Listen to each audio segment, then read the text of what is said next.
For 3 weeks, we've been talking about how the image of God that we carry can heal us or hurt us. We've looked at God as judge, God is distant, and God is loving, and God is shepherd. And I talked about how every one of them has a shadow side that can produce real damage. But I didn't do all of that to leave us in the rubble. Today, I want to talk about how to rebuild, because seeing the distortion is not enough. We need something to replace it with. Here's what most people discover after they identified their distorted image of God. They understand it. After looking at the videos, you might be able to even name it. You might be able to trace it back to your parents, your church, your leaders, or whatever system installed it. But that doesn't change it because the image doesn't live in our theology, it lives in our nervous system. It was installed in many cases before language, and it was reinforced by experience. And you can't think your way out of something that your body has learned through repetition and pain. This is why someone can say, I know that God loves me, but still flinch when they pray. Because the words still live in the head, but the image lives in the body. And the body wins every time until we learn to do something different. Rebuilding our image of God is not then a theological project, it's a relational one. We didn't learn our image of God from a book. We learned it from interacting with people in community. And we're also going to relearn it from people too. So here's a framework that I use. 3 steps. Simple to understand. They take time to live and do. And so I say, don't rush it. Step number 1, name the image of God that you carry. Not the one that you want, the one that you actually have. The one that shows up in your body when you're afraid. Ask yourself, when I imagine God looking at me right now, what is the expression on God's face? If that answer is disappointment, you're carrying God as judge. If that answer is indifference, that's possibly the distant God. If the answer is he loves me but expects me to love and endure anything, then we're carrying love without boundaries. If the answer is I can't picture God without picturing somebody telling me what to do, we're carrying the transferred shepherd. Name it. Name it out loud, because what we name, we can address. And what stays unnamed and unrecognized will run our lives. Step 2, trace it back. Where did this image of God come from? Who installed it? Was it a parent? Was it a pastor? Was it a clergy? Was it specific experience? Could it have been a season of unanswered prayer? Understand this isn't about blame. It's just about understanding what was going on with us. Because when we see that our image of God was shaped by a human being's limitations, we realize something powerful. It can be reshaped by different experiences. Step 3, find a corrective experience. This is the most important step and the one most people skip, because we don't rebuild our image of God alone. We rebuild it in relationship.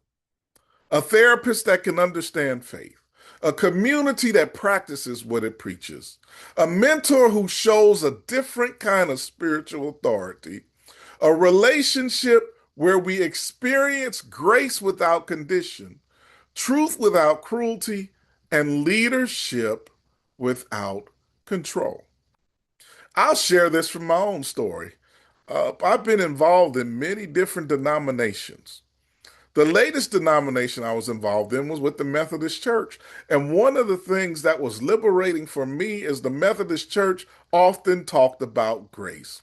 Prevenient grace, justifying grace, sanctifying grace. Short version is that God loved me before I was even aware. God gave himself for me before I was even aware.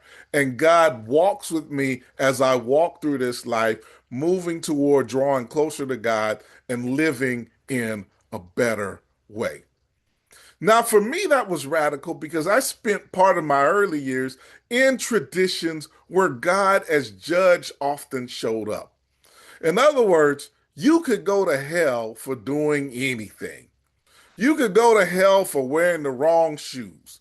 You could be judged by God by wearing a blue shirt instead of a white shirt to church. You could be judged by God by looking at someone the wrong way. In other words, there were a lot of judge images, God as judge images in my life. And I had to go through that corrective experience of a community to see and understand more of God's grace working in my life. Another way of saying that is our image of God was installed by people. It will also be repaired by people, and not just any people, safe people.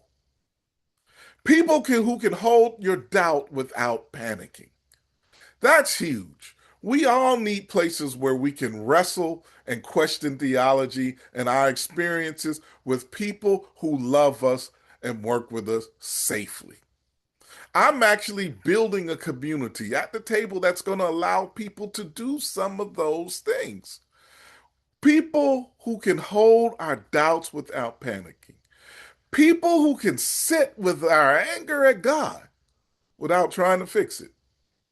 I've actually said this in my office to a lot of people. God is big enough to handle your anger. And God probably understands why you're angry more than you do.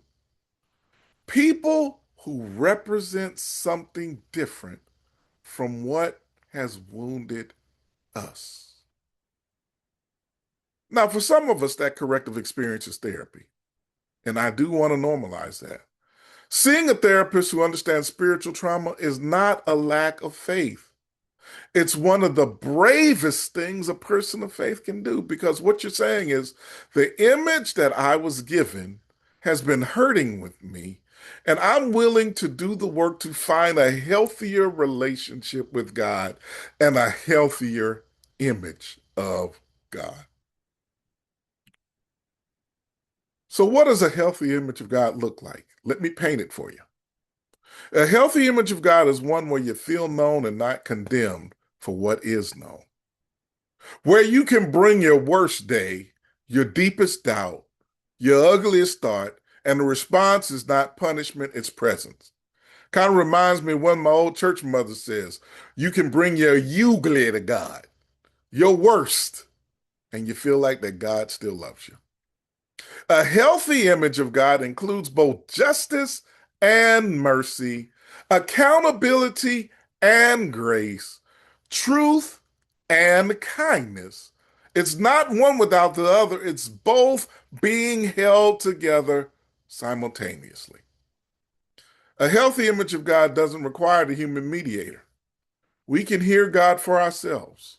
We can read and study scriptures for ourselves, and we can pray without someone else interpreting what God has said back to us.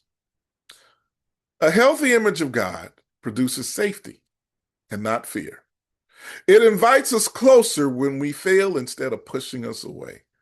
It says, come to me when you're exhausted, not try harder. And a healthy image of God does not depend on any one church, one pastor, one therapist, one system. Because as I like to say, God is bigger than the church building, God is bigger than the denomination, and God is definitely bigger than the person or people who have hurt us in God's name. So if you've been carrying an image that God has been given to you by someone who wounded you, I want you to hear something from a therapist and a minister. That image is not God, that image is a distortion of God, filtered through a human being's limitations, fears, or need for control. And you have permission to let it go and to seek a healthy image. You're not losing your faith by questioning the image. You might be finding it for the first time because it takes courage to step out in faith and to ask questions. Thank you for watching this series. If it helped you see something more clearly, share it with someone who needs it. And if you want to do this work with someone who understands both faith and trauma, that's the work I do. There's information in the description. Subscribe for more, and take care of yourself. Your mind, your heart, your spirit. Remember, as we close, love God with all our heart, mind, soul, and strength, and love our neighbor as ourselves. Love everyone, love God, love yourself. Take care. God bless you.